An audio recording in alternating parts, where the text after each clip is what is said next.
저의 다이어트 19년 역사를 보면 10kg 다이어트 한다. 일주일 정도 막 단식을 하기도 했었고 하루에 뭐 5kg. 이건 소금의 또 누명이야. 종민아 천천히 먹어. 안녕하세요. 닥터벨 이종민입니다. 원장님, 오늘 나눠볼 주제가 원장님의 전문 분야인 다이어트 식단 주제를 갖고 얘기를 나눠볼 건데, 원장님은 100kg에서 40kg를 감량한 사람이잖아요. 식단 이런 부분이 그 40kg 감량을 하면서 어느 정도 차지를 했는지. 식단이 크긴 크죠. 운동도 중요하긴 하지만 식단을 안 한다. 그럼 살을 뺄 수는 없어요. 다이어트를 했을 때 식습관의 변천사가 좀 궁금하거든요. 저의 다이어트 19년 역사를 보면 지금 생각해도 제가 진짜 많이 먹었어요. 식단이나 이런 것들에 대한 이해가 없었기 때문에 10kg 다이어트 한다. 이런 말도 안 되는 생각을 많이 했었어요. TV에서 가끔 매운 걸 먹으면 살 빠진다 이런 얘기도 했고, 지방 무조건 살이 찐다 하니까 고기를 안 먹으면 살이 빠져. 약간 이런 식으로 생각을 했었던 것 같아요. 그래서 초등학교에서 중학교를 갈 때 살짝 살이 뺐어요. 제가 키가 초등학교 때 키거든요. 170에 80kg? 초등학교 때요? 그때 고기랑 이런 거 덜 먹고 야채나 이런 거 좀 더 먹으면 돼. 이런 식으로 어설프게 해서 75kg까지 뺐었어요. 그러고 나서 이제 다이어트를 시작했을 때 식단. 20살 때 시작을 했을 때는 평소 먹는 것보다는 줄여 먹는다. 그리고 원푸드 다이어트가 유행했어요.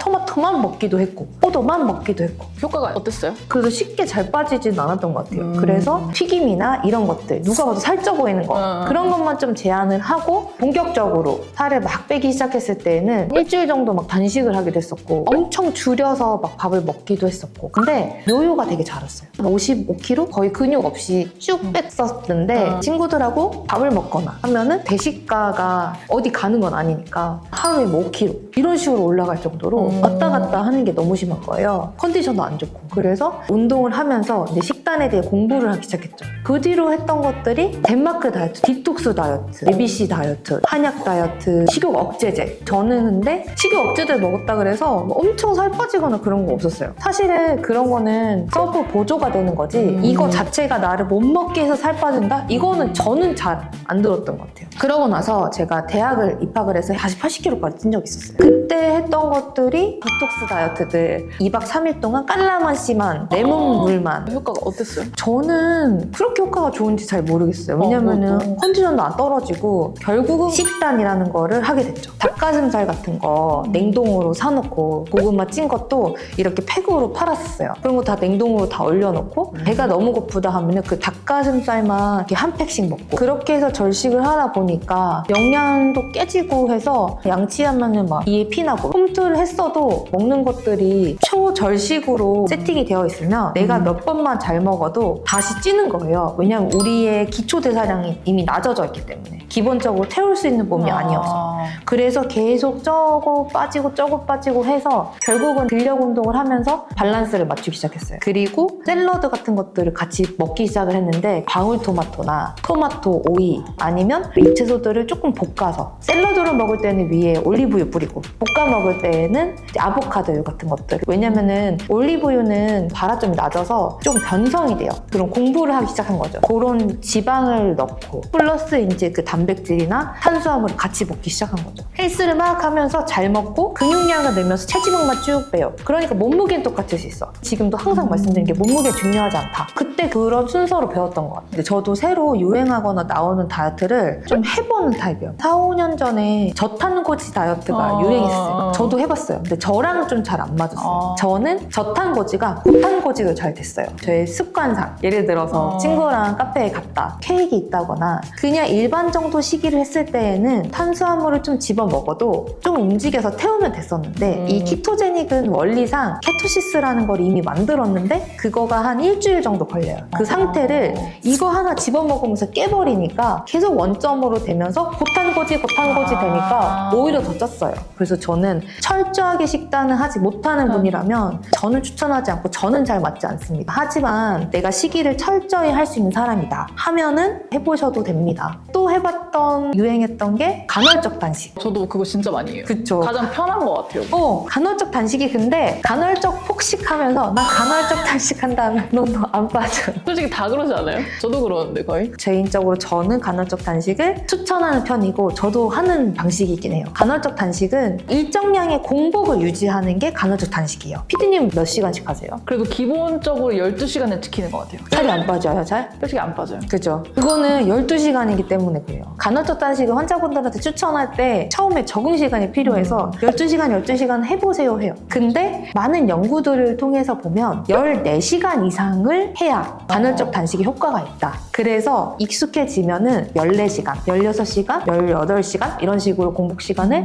늘려나가시는 게 도움이 되긴 하는데 사람에 따라 다를 수 있어요. 저 같은 경우는 16시간이 맞기는 해요. 그래서 이제 그런 공복을 유지를 하려고 하고 안정화된 제 식단은 사람들하고 먹을 때는 내가 먹을 수 있는 것과 먹을 수 없는 것들을 구분을 하고 혼자 밥 먹는다 하면은 제 개인 식단을 챙겨 먹어요. 닭가슴살이나 계란, 두부나 낫또나 템페 이런 것들을 추가를 하고 야채류도 단단한 야채들은 잘 무르지 않는데 단단한 야채야 하면서 우왕좌왕하세요. 고구마랑 단호박은 다이어트 식품이에요 하지만 야채라고 생각하시면 안 되고 탄수화물군이에요. 야채들은 어떤 게 제일 좋냐면 잎채소가 제일 좋고 준비하기 어렵다 하시면은 오이랑 토마토를 평소에 좀 사놔요. 탄수화물이나 이런 것들이 적고 그리고 칼로리 자체도 높지 않은데 포만감이 있기 때문에 그래서 제가 갖고 왔어요. 예시를 주섬주섬 보이나요?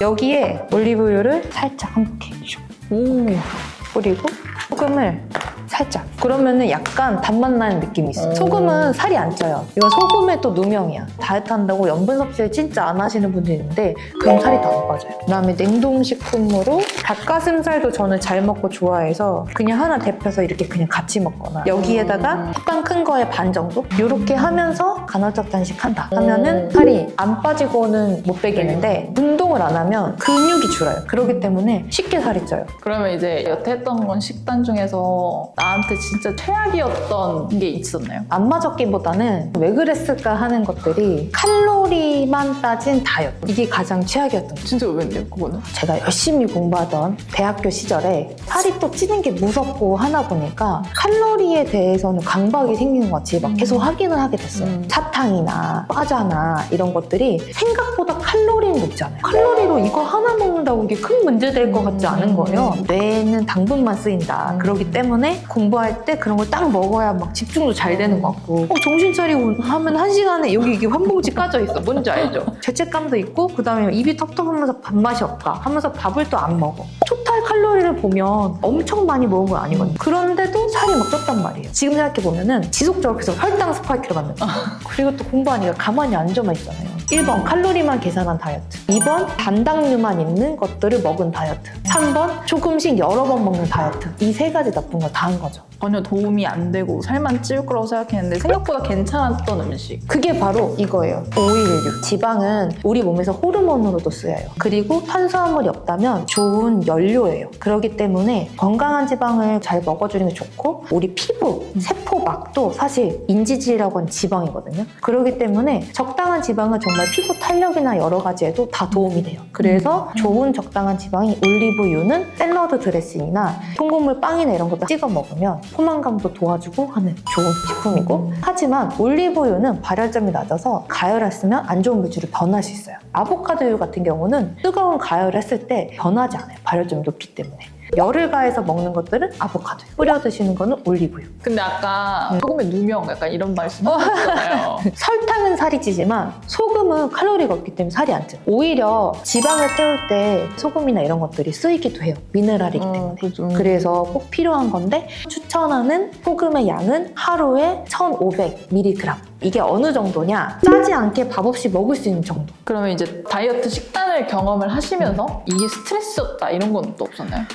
저를 지금 보고 있는 모든 분들도 다 공감하시겠지만 참는 거겠죠. 다이어트는 나와의 싸움이긴 하잖아요. 끝이 없기 때문에 적당히 이제 맛을 봐요. 맛을 보면 생각했던 딱 그 맛입니다. 입 터져서 그래도 내 케이크나 뭘 좀 많이 먹었다. 응급처치가 있어요. 먹자마자 좀 걸어주세요. 그러면은 혈당 스파이크로 튀지 않아요. 근데 뭐 먹자마자 걸으면 위가 막 더 늘어난다 이런 얘기도 있잖아요. 그거는 이 혈당 스파이크는 식사 후에 60분에서 70분 정도 피크를 치거든요.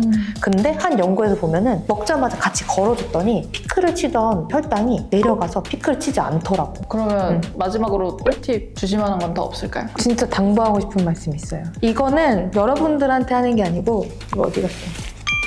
제 자신한테 할게요. 종민아 천천히 먹어. 누가 안 뺏어 먹어.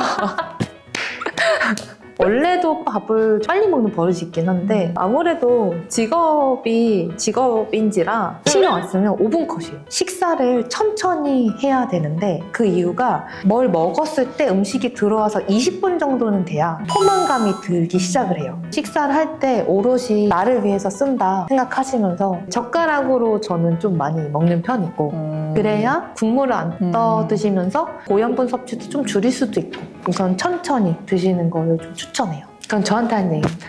천천히 먹어.